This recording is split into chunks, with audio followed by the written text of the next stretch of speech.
चलिए आप सबों के चरणों में मेरा प्रणाम। और आप सबों का स्वागत है। काफ़ी जगह से लोग आए हैं, कुछ लोग देर से भी पहुंचे, लेकिन फिर भी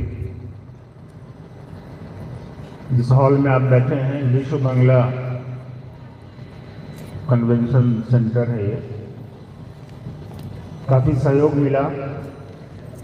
यहाँ के जो भी सुपरवाइज़र हैं, मैनेजर हैं, जो भी यहाँ के कर्मी हैं, पदाधिकारी हैं, उन्होंने मौका हमको और आपको दिया कि हम और आप इस हॉल में अपने गुरु शिव की बात कर पा रहे हैं।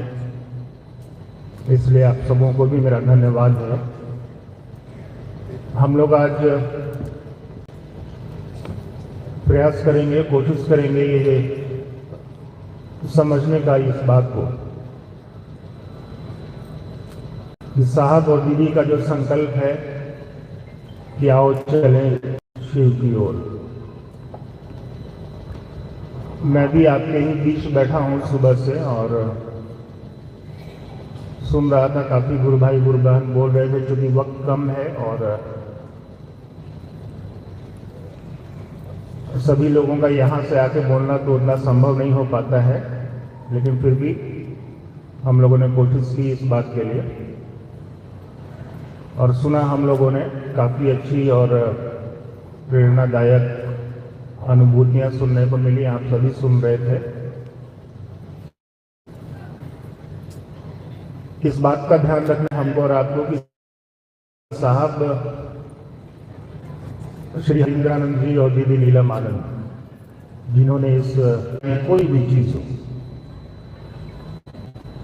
तो इस बात की कोशिश करनी है, इस बात का प्रयास ईमानदारी से। ईमानदारी का मतलब आप लोग समझते होंगे। ईमानदारी से हम और आप अपने गुरु शिव का काम करें। जो साहब ने हमको और आपको दिया है, जो दीदी ने हमको और आपको दिया है, बहुत सारी अनुभूतियां आप सुन रहे थे। लोग कह रहे थे, गुरु भाई गुरु बहन बता रहे होंगे आपको। हम और आप उनके जैसा तो नहीं बन सकते, लेकिन कोशिश तो कर सकते हैं कि उनके पद चिन्हों पर हम और आप चलें और अपनी चीज़ों को थोड़ा सा दरकिनार कर दें। होता क्या है कि हम और आप शिव चर्चा में, शिव शिष्यता में चलते तो जरूर हैं, लेकिन धीरे धीरे धीरे शिव चर्चा में हमारा आपका मन चलने के बजाय हमारा आपका दिमाग चलने लगता है। दिमाग कम चलाइए, क्योंकि शिव चर्चा तो हम और आप अपने मन से करते हैं, थोड़ा दिमाग भी लगा ही लेते हैं उसमें। लेकिन साहब और दीदी ने कहा है कि यार ये दिल की चीज़ है और ये दिल से ही चलेगी। शिव चर्चा कहाँ करनी है इसका दिमाग लगा लीजिए, कोई दिक्कत नहीं है। अब हॉस्पिटल में जाके 12 बजे रात में तो शिव चर्चा आप पेशेंट के साथ कर नहीं सकते। ट्रैफिक चौराहे पे खड़े होकर दिन के 12 बजे तो आप कर नहीं सकते। यानी शिव चर्चा में आप दिमाग तो लगा रहे हैं, लेकिन शिव शिष्यता की बात जब करिएगा तो वो तो दिल से चलेगी, वो तो दिल की चीज़ है। तो दिल से सोचिए और अपने साथ दीदी के लक्ष्य पर, जो कि अब हमारा और आपका भी लक्ष्य है, उद्देश्य है, उस उद्देश्य पर खड़े रहने की कोशिश करिए। थोड़ी अपनी चीज़ों को दरकिनार करिए, खुद को दरकिनार करिए, क्योंकि हम इस जगत में यहाँ हम और हमारे और आपकी जैसी कोई चीज़ नहीं होती। यहाँ जो भी है वो शिव ही है, वही शक्ति है, वही हमारी आपकी ताकत है। तो उनकी ताकत पर भरोसा रखने की कोशिश करिए। साहब दीदी पर भरोसा रखिए। हम और आप अपना दिमाग लगाना शुरू करते हैं शिव चर्चाओं में, एक हद तक तो सही है, लेकिन उसके बाद ये चीज़ें हमको और आपको दिग्भ्रमित करती है, रास्ते से हटा देती हैं। वो जब टमटम रास्ते पर चलता है तो आपने देखा है ना, उसके आंखों के दोनों तरफ ऐसे लगा रहता है। इसलिए लगा रहता है कि वो जो घोड़ा है उसमें वो इधर उधर न देखे, वो रास्ते पर ही देखे। इधर उधर देखेगा तो वो रास्ते से हट जाएगा, वो रास्ते से इधर उधर हो जाएगा। तो कोशिश करिए, चलिए। अब साहब और दीदी हमारे आपके पास शरीर में नहीं है, लेकिन इस बात को याद रखिए कि साहब और दीदी इस दुनिया के एक एक व्यक्ति के शरीर में है। उनको कहीं देखने, उनको कहीं से लाने की जरूरत नहीं है। जब जब एक शिव शिष्य आप बनाइएगा, तत्क्षण वहाँ साहब श्री हरिनानंद जी और दीदी नीलम आनंद पैदा हो जाएंगे। इसलिए आपको चिंता करने की ज़रूरत नहीं है।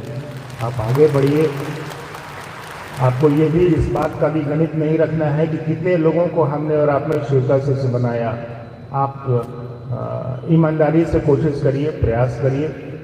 और जो भी लोग आपको थोड़ा सा भी अगर आपकी यात्रा में थोड़ी सी भी गड़बड़ी करते हैं या आपको दिग्भ्रमित करने की कोशिश करते हैं, उनसे थोड़ी सी दूरी बनाइए। साहब कहते हैं कि अगर सड़क खराब हो तो व्यक्ति को डाइवर्सन ले लेना चाहिए। अगर मोनू बाबू खराब बोलते हो और आपको आपकी शिष्यता से दूर करते हो, आपके साहब दीदी से दूर करते हो या आपको खुद से जोड़ते हो, तो आप मोनू बाबू से दूरी बना लीजिए, या कोई भी गुरु भाई या कोई भी गुरु बहन अगर ऐसा करता हो जो आपको अपने से जोड़ता हो और साहब दीदी से आपके गुरु शिष्य से वंचित करता हो, उनसे आपको दूरी बनानी चाहिए, चाहे वो कोई भी हो। तो आप इन सभी बातों का ध्यान रखिए। वक्त कम है। मैं तो हमेशा कोलकाता और आपके क्षेत्रों में शुरू से आते रहा हूँ। गुरु भाई लोग भी कह रहे थे, आप सुन ही रहे थे। तो मैं तो फिर कभी आऊँगा। ऐसे दीदी आई हैं, आप उनसे भी सुनिए।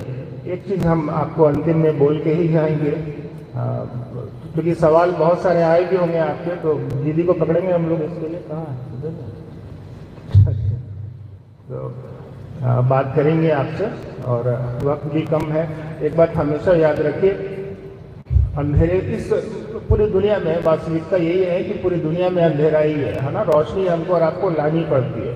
आप देखिए ना, बंद हॉल में बैठे हैं, रोशनी लानी पड़ रही है ना। यानी वस्तुतः इस जगत में अंधेरा ही है। अंधेरे से मत डरिए। जो आदमी आपको अंधी जा रहा है उससे डरिए, उससे थोड़ी दूरी बनाइए। एक बात हमेशा याद रखिए, साहब दीदी आपके साथ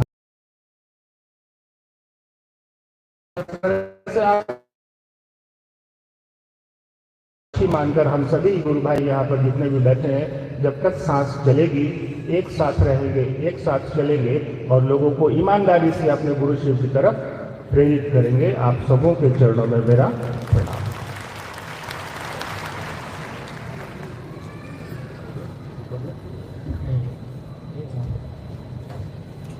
अभी हम लोग सुन रहे थे मोनू भैया को। समय सीमा में बाध्य होने के कारण हम लोग इस कार्यक्रम